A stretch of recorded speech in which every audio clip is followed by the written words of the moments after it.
lao thì tao rồi nè. Chỉ một gió gì cho chết tiên à.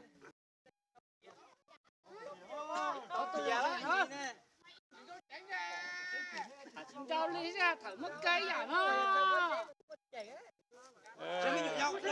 Thiệt đấy là hà. Còn té đó, bây giờ chẳng gì nhu à.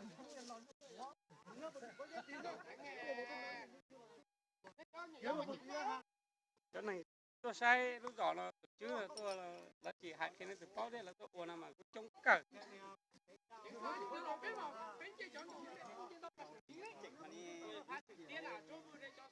Tiếp nhá, nhỉ nó.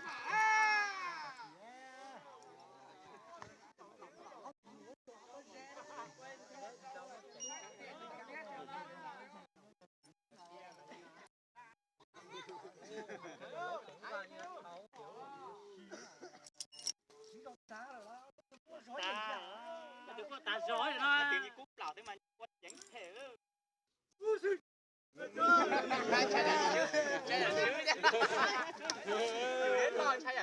Ta chỉ gì đó, lại cho chỉ nhưng mà khí tàn cho hồ ra.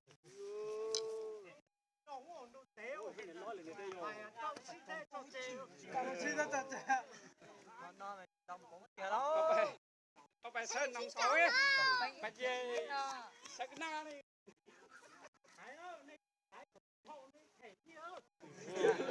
Nên tao li ở bên chính nhà ơi, nên hai thằng đưa đấy mà nhập thằng thế á.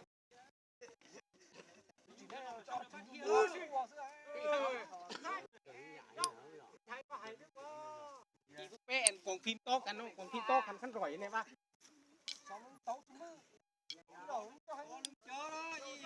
Chát.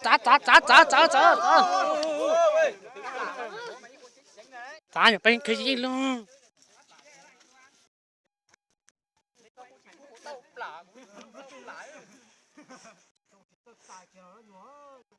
Nhiều ý nào khề đó hả? Thì bỏ này.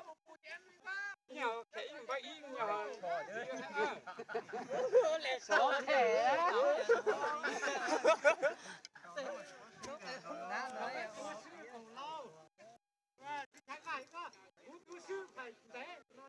À bình á. Như xin đầu là không khí như thế bình á. Chát rồi nè. Đến nhiều mẹ đó là như là đó chỉ dân thiệt đâu.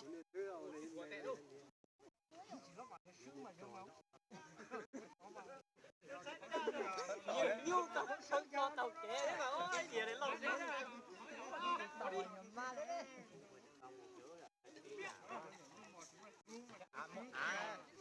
Và nếu là lo sẽ lo hơn đâu, tụi mẹ kia đó chứ.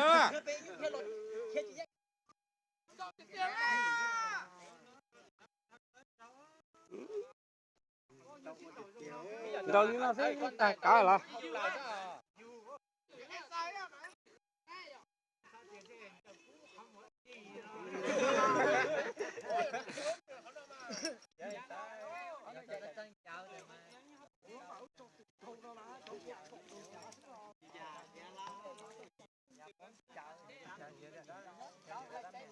Giỏi quá.